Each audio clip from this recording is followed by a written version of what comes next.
This is Roy, the Kicking Legend. Today we're going to talk about what to do after you've eaten a kick.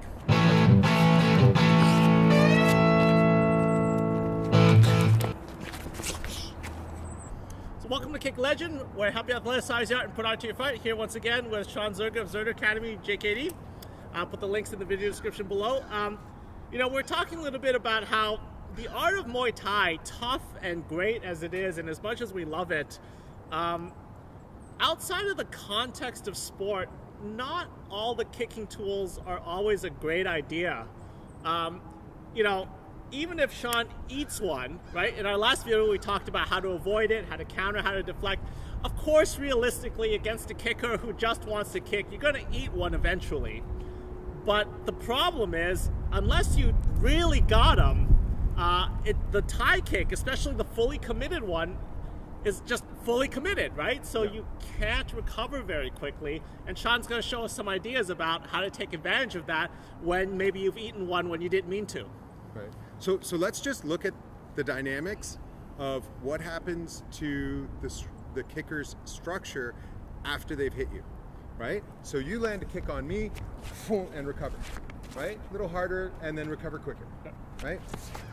Right? Again.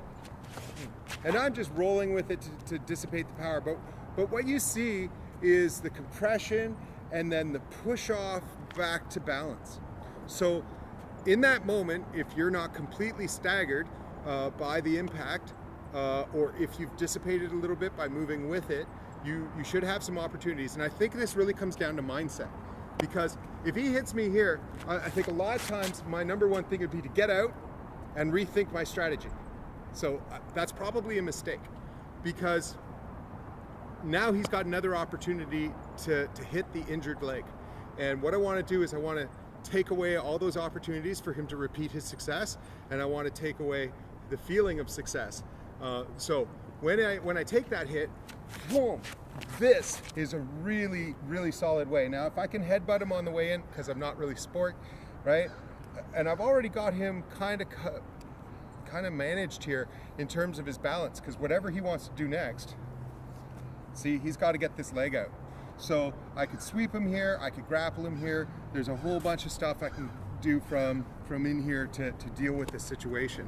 So if I take the hit, boom, I want to come in and take this as quickly as possible.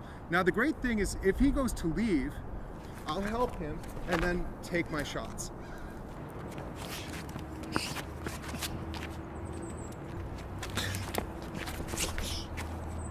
You may not have seen he was grabbing my elbow there to kind of keep me in place while he drops that kick on me, right? Mm-hmm. That's the advantage of kicking after you've engaged. Yeah, and this is like the advantage of having some grappling in your game. Even though I don't like to commit to my grappling, I have a lot of bouncing in my history, and while I liked and prefer to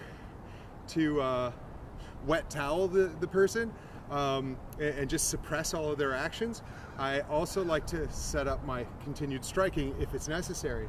So when this kind of thing comes in, and I come here, like, I've got elbow control, but if he pulls this arm out, that's great. I can set up a soft target to my shin. But if I'm here and he doesn't pull that leg out, I can start trapping both limbs. I can start to let him know why he shouldn't continue trying to hit me, right? And this is pretty good. But again, if he pulls this all out, I'm good. Soft targets to my sharp targets. Oh, by the way, so if he comes in, right, the natural thing for me to do is to post, right? So now at least I have a little bit of space, but if he was coming in top and bottom, and I'm standing on this leg, so even if I've got his arms cleared, he does have position to some degree, and I'm kind of moving backwards, right? So if we do that again, right, I'm moving backwards. So, unless I'm pretty good with my punching and I connect right on the button, that's not going to do anything. The post still lets him come in. So, a lot of difficulties just from this one kick that's actually reasonably well executed and even got to the target. Right, so something to check out, something to be aware of. Love Muay Thai, but you know, it's nice to have a bigger perspective sometimes when we talk about how martial arts work, and that's why I love working with guys like Shawn and people from the JKD background. Yeah. They give us information we didn't even consider. Yeah, it's really nice to train with multiple different martial arts and see where their strengths and their checks and balances are.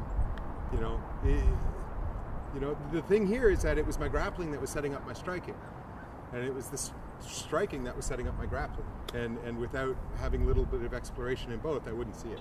Yeah. So. All right, so yeah, try that out. Next time you eat one to the leg, try to go in. Yeah, see what happens, right? Especially if you're in an MMA context, you're probably sort of doing that anyway. But yeah, there's nothing in the rule book that says you got to stand out there and trade hits. Yep. So give it some thought. Hope you enjoyed this. This is Roy Kick Legend. Keep your chin down. Elevate your striking.